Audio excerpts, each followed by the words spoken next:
Le 2 février 1943, le général von Paulus signe la reddition de la 6e armée allemande, encerclée à Stalingrad.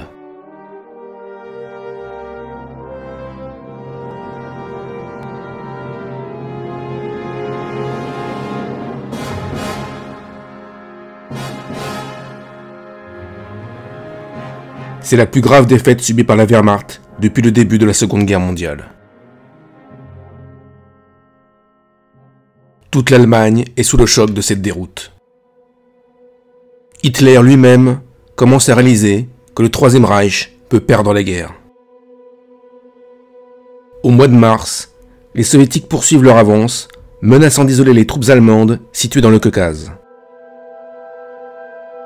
Mais le maréchal von Manstein, un des meilleurs stratèges allemands, réussit à extirper ses troupes et à les faire se replier parallèlement à l'avance des Russes.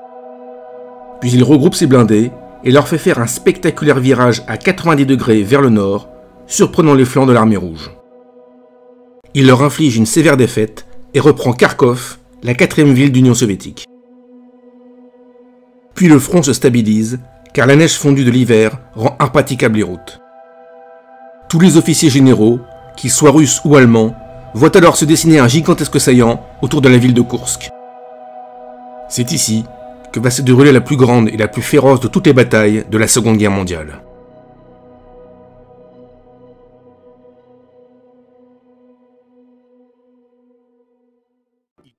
Au printemps 1943, la situation de l'Allemagne nazie est inquiétante. En plus de la défaite de Stalingrad, les forces de l'Axe ont été chassées d'Afrique du Nord et les Alliés menacent le sud de l'Europe. Hitler hésite sur la stratégie à suivre. Se mettre sur la défensive ou contre-attaquer. Et où? Le saillant de Koursk attire toute son attention. Il permet d'envisager une attaque en tenaille, au nord et au sud, permettant de détruire les forces stationnées autour de la ville. C'est un grand classique de la Blitzkrieg, attaquer à front renversé avec les blindés soutenus par l'aviation. Si la double attaque ne garantit pas la destruction de l'URSS, elle lui infligera une lourde défaite, ce qui permettra aux Allemands de retourner ensuite ses divisions de Panzer contre les Alliés à l'ouest. Il ordonne donc la préparation de l'opération, baptisée Citadelle. La 9e armée percera au nord, la 4e armée blindée au sud. Mais pour cela, il faut attendre que le terrain ne soit plus inondé par les pluies diluviennes, donc pas avant le mois de mai.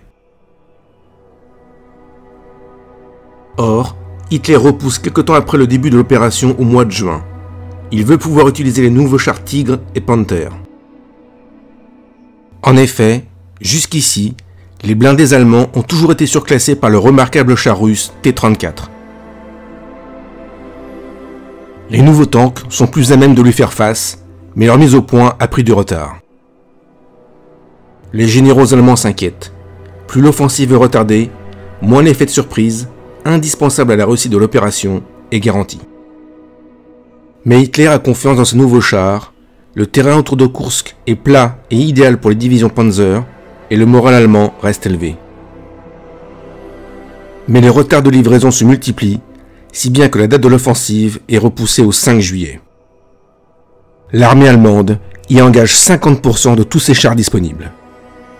Comme il l'a toujours fait, Hitler tente tout sur un coup de dé qui doit se révéler décisif. Le sort de la Seconde Guerre mondiale est en jeu.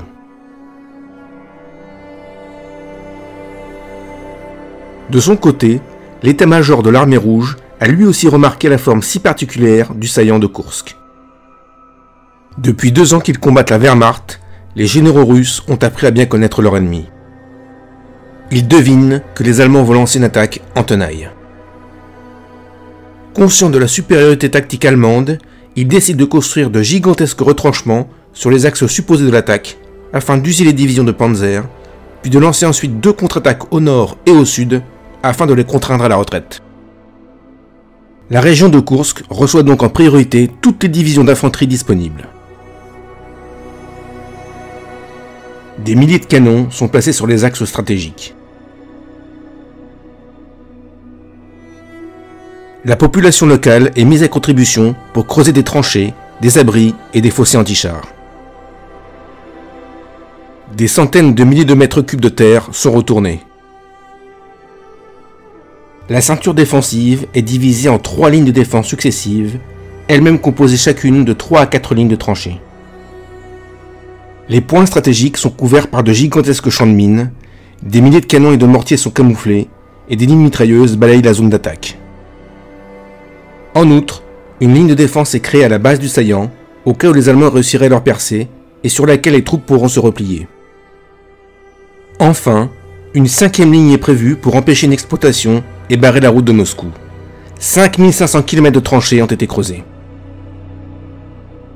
Les troupes sur place ont subi un entraînement rigoureux. On fait passer des chars sur les tranchées où se trouvent les fantassins afin de les habituer à ne pas paniquer et à les attaquer dans le dos. Désormais, le soldat russe n'est plus celui du début de la guerre, naïf et mal formé. Il est prêt. Les troupes qui défendent le sud du saillant sont commandées par le général Nikolai Vatoutine, un chef énergique et tenace. Les unités au nord sont dirigées par le général Konstantin Rokossovski, le plus brillant tacticien de l'armée rouge. 1 200 000 soldats soviétiques attendent l'assaut de 900 000 Allemands, soutenus par 2700 chars et 2000 avions. Il n'y a jamais eu au cours de la guerre une telle concentration de troupes et de moyens sur un terrain si restreint. Pour les deux camps, l'affrontement est décisif. Celui qui sera vaincu à Koursk perdra la guerre.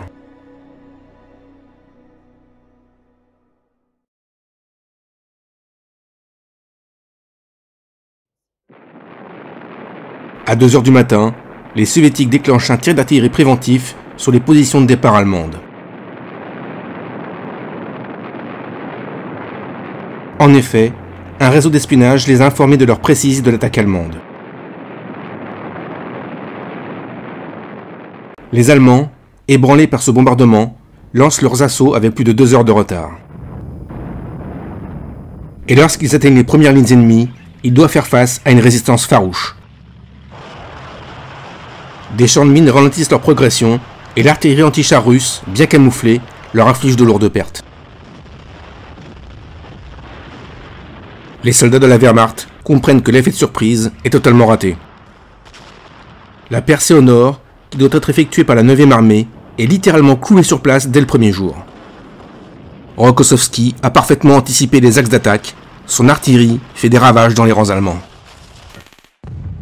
Les sapeurs laissent passer les chars ennemis au-dessus de leurs tranchées, puis continuent de placer des milliers de mines pour freiner l'infanterie allemande. Les fantassins soviétiques attaquent les chars dans le dos à l'aide de grenades et de cocktails Molotov.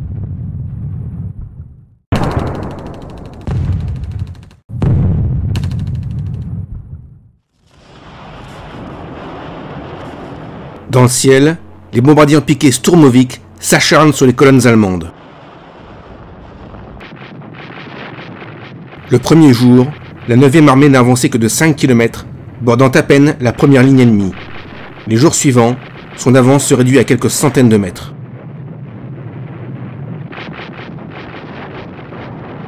La gare de la petite ville de Ponyri est l'objet de combats acharnés. Elle est prise et reprise pas moins de 7 fois. Malgré tous leurs efforts, les Panzerdivision ne parviennent pas à rompre le front.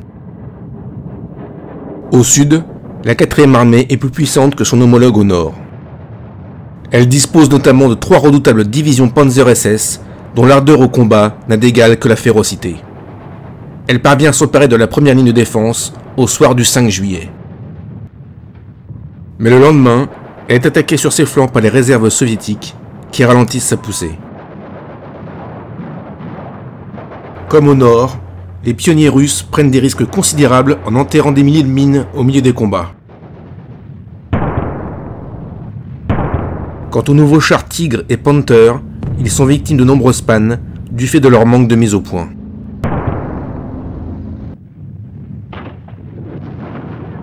Les Allemands parviennent à la seconde ligne de défense le 9 juillet, mais au prix de lourdes pertes en chars.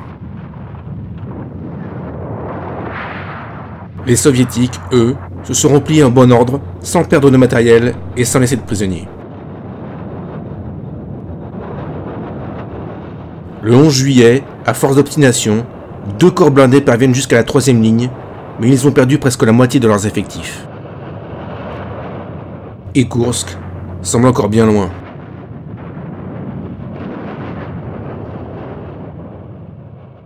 Le général Manstein tente un dernier effort.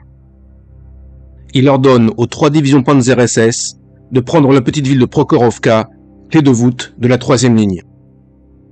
Si elles réussissent, le terrain est libre jusqu'à Koursk. De son côté, le général Vatoutine comprend que Prokhorovka est en danger. Il envoie sa meilleure unité, la 5e armée blindée de la garde, pour soutenir sa défense. Tout va se jouer le 12 juillet, dans la plus grande bataille de chars de l'histoire. Le matin du 12 juillet, les 3 divisions Panzer se dirigent vers la petite ville à partir de l'ouest, tandis que la 5e armée blindée de la garde arrive par l'est. Les 2 unités ignorent complètement leur présence respective. À 9h15, les tankistes allemands aperçoivent dans leur périscope des centaines de chars droit devant eux. Immédiatement, ils se ruent à l'assaut, imités par les soviétiques. Les 1200 blindés russes et allemands sont comme 2 chevaliers en armure qui foncent droit l'un vers l'autre. Le choc est terrible. Grâce à la meilleure précision de leurs canons, les chars Tigres clouent au sol la première vague de T-34. Mais des survivants poursuivent leur avance et foncent sur les colonnes allemandes, cherchant à éperonner les chars. S'ensuit un combat à bout portant, dans une confusion totale. Certains tankistes russes sortent de leurs chars et attaquent les Tigres à la grenade et au cocktail Molotov. Les T-34, plus rapides, attaquent les Tigres sur leurs flancs, leur infligeant à leur tour de lourdes pertes.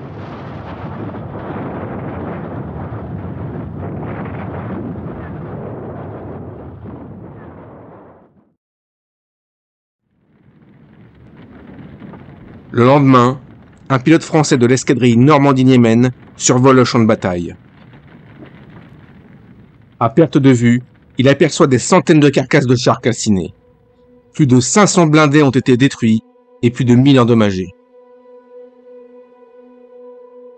Le 2e corps Panzer SS et la 5e armée blindée de la garde ont perdu la moitié de leurs effectifs en quelques heures.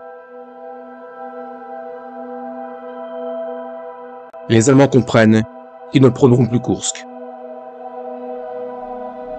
Leurs divisions, étrillées par la défense soviétique, n'ont plus le potentiel pour continuer l'attaque. Le 13 juillet, l'opération Citadelle est suspendue.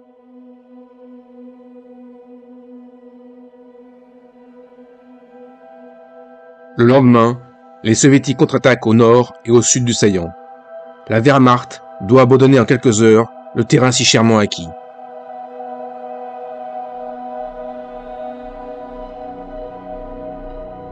La défaite de l'armée allemande est consommée. Elle avait pourtant mis en ligne ses meilleures troupes, son meilleur matériel, ses meilleurs officiers. Mais elle a gravement sous-estimé son adversaire. C'est la fin de sa puissance offensive et du mythe de la Blitzkrieg. Le sort de l'Allemagne nazie vient d'être scellé à Koursk. 20 mois plus tard, l'armée rouge prend Berlin.